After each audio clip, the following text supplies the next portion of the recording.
Hi అండి, welcome to our channel Bhimavaram రుచులు. ఎలా ఉన్నారు ఫ్రెండ్స్? అందరూ బాగున్నారా? మేమైతే చాలా బాగున్నామండి. మీరు కూడా బాగుండాలని మనస్ఫూర్తిగా కోరుకుంటున్నాను. ఈరోజు ఒక కొత్త రెసిపీతో మీ ముందుకు వచ్చాను.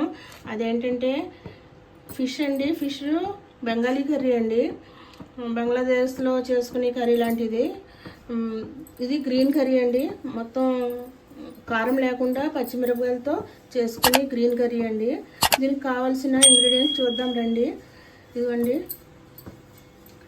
ఈ చేప అండి, పెద్ద చేప అండి. ఇది నిన్న తెచ్చారు, నిన్న వండేసాను. ఇది కూడా వీడియో చేశాను.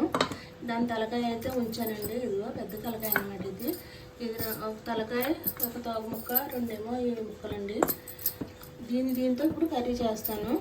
దానికి కావాల్సిన ఇంగ్రీడియంట్స్ అండి: పచ్చిమిరపకాయలండి, ఒక 10-15 ఉంటాయి పచ్చిమిరపకాయలు, ఒక చిన్న ఉల్లిపాయ, కొద్దిగా ఎల్లుల్లిపాయలండి, మామిడికాయ ముక్కలు, చిక్కుడుకాయ అండి. ఇది ఒక 15 చిక్కుడుకాయలు ఉంటాయి.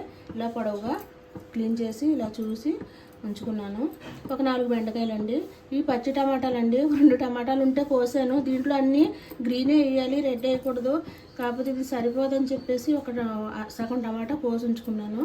ఇదండి చామదుంపలండి, తెలుసు కదా మీ అందరికీ. చామదుంపలు ఇది ఉడకబెట్టి ఇలా ముక్కల కింద కోసుకున్నాను. ఇప్పుడు దీనికి కావలసిన మసాలాలండి: ధనియాలు, సోప్ అండి, ఇది సోపును, మిరియాలు, దీంట్లో కొంచెం జీలకర్ర వేసుకుందాం. దీంట్లో వేస్తున్నాను. ఇంతేనండి. దీంట్లో ఇంకా ఏ మసాలాలు అవసరం. స్టవ్ వెలిగించి కడాయి పెట్టానండి. దాంట్లో ధనియాలు కొంచెం వేపుకోవాలి. ఇది కూడా వేసేస్తున్నాను. మొత్తం ఫ్రై చేసుకోవాలి. ఫ్రై అయ్యాక ఇది మొత్తం మిక్సీ పట్టుకుందాం. ఇవి చల్లారాక మిక్సీ పెట్టుకోవాలండి. దీంట్లో వేస్తున్నాను. ఎల్లుల్లిపాయలు కూడా దీంట్లో వేస్తున్నాను. ఇప్పుడు మొత్తం కలిపి మిక్సీ పట్టుకుందాం. ఇదిగోండి, మసాలా మిక్సీ చేసేసాను. ఈ మిక్సీలోనే ఇప్పుడు ఉల్లిపాయ వేసేసానండి, మీకు చూపించలేదు. దీంట్లో ఇప్పుడు పచ్చిమిరపకాయలు వేసేసుకుందాం.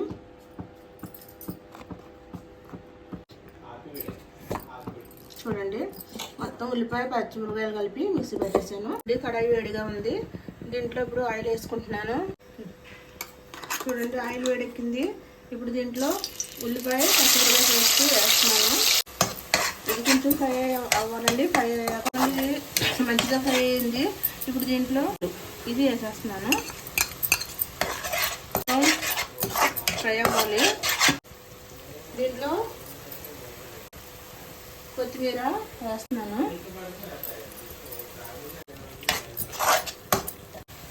ఇదిగోండి, కల్లుప్పు రుచికి సరిపడా చూసి మళ్ళీ వేసుకుందాం. ఇదిగోండి, ఇవి బాగా ఫ్రై అయినవి. దీంట్లో ఈ గ్రీన్ టమాటా అండి, చిన్న టమాటా అండి, ఇవి వేస్తున్నాను. ఆ తర్వాత ఈ మామిడికాయ ముక్కలు కూడా వేసేస్తున్నాను ఇప్పుడే. ఇదిగోండి, చిక్కుడుకాయలు ఇప్పుడే వేస్తున్నాను. ఫ్రై అనిద్దాం, ఉడికిద్దాం. ఉడికాక చూపిస్తాను. పసుపు వేసేస్తున్నానండి. అసలుగా అయితే వేయకూడదు టమాటాలు దీంట్లో. ఎర్రవి గ్రీన్ టమాటా వేయాలి. నా దగ్గర గ్రీన్ టమాటా తక్కువ ఉంటాం అని ఒక సగం ముక్క వేసాను. అది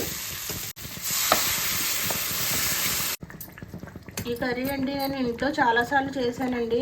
ఏదైనా సరే నేను ఇంట్లో చేసిన తర్వాత మా పిల్లలు, మా ఇంట్లో మా వాళ్ళు బాగుంది అంటేనే మీకు చేసి చూపించాలన్న ఆశతో మళ్ళీ చేస్తాను నేను. ఇది 2-3 సార్లు ఇంట్లో చేశానండి. మా వాళ్ళకైతే చాలా బాగా నచ్చింది ఈ కర్రీ. మీకు నచ్చుతుందన్న ఆశతో చేస్తున్నాను. కొత్తగా మా వీడియో ఎవరైనా చూస్తుంటే సబ్స్క్రైబ్ చేసుకోండి ఫ్రెండ్స్.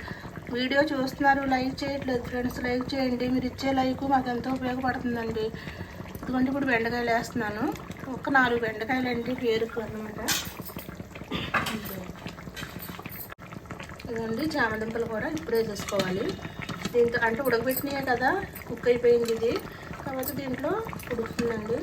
ఈ కర్రీ అయితే మాత్రం సూపర్ టేస్టీగా ఉంటుందండి. మరి ఒకసారి మనం ఎన్నో రకాలుగా వండుకుంటాం, ట్రై చేస్తాం, కానీ ఇది కూడా ఒకసారి ట్రై చేయండి ఎలా ఉంటుందో.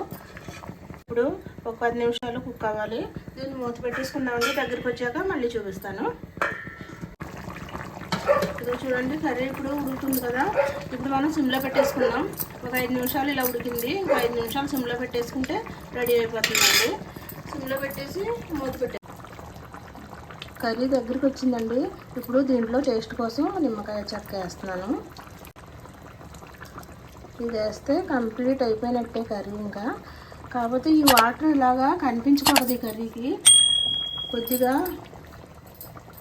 ఇలా వాటర్ కనిపిస్తుంది కదా, ఇలా వాటర్ కనిపించకూడదు. చూడండి ఈ టైప్లో కొంచెం థిక్నెస్ రావాలి. దీనికి గట్టి పెట్టకూడదు, అది కంపల్సరీ కదా. ఇప్పుడు అలాగే మనం ఇలా కొంచెం తిప్పాలి. నిమ్మకాయ వేసాం కదా, ఆ నిమ్మకాయ దీంట్లో కలిసిలాగా. ఈ కర్రీ ఒకసారి ట్రై చేసి కామెంట్ చేయండి ఫ్రెండ్స్ ఎవరైనా. చాలా బాగా వస్తుంది కర్రీ ఇది. ఇదిగోండి కొత్తిమీర వేస్తున్నాను. ఫైనల్గా కర్రీ అయితే రెడీ అయిపోయింది. చూసారు కదా, యమ్మీగా టేస్టీగా ఉందండి. నేను టేస్ట్ చేశాను, చాలా బాగుంది. ఉప్పు అయ్యి సరిపోయింది. చాలా బాగా వచ్చిందండి కర్రీ. వెరీ నైస్ అన్నమాట. చూడండి ఇంకా వాటర్ లేదు, థిక్నెస్ వచ్చేసింది కదా. ఇంకా స్టవ్ని మనం ఆఫ్ చేసేసుకుందామండి. చూడండి కర్రీ రెడీ అయిపోయింది. నేను బౌల్లోకి తీయట్లేదు, ఇలా ఇంతేనండి. ఇంకా స్టవ్ ఆఫ్ చేసేసుకోవాలి. ఈ కర్రీ కనుక మీకు నచ్చినట్టయితే లైక్ చేయండి, షేర్ చేయండి, సబ్స్క్రైబ్ చేయండి. పక్కన బెల్ ఐకాన్ క్లిక్ చేయండి. మేము చేసి ప్రతి రెసిపీ అందరికంటే ముందు మీ వరకు వస్తుంది. మరిన్ని మంచి రెసిపీలతోనండి మళ్ళీ కలుద్దామండి. బాయ్ అండి.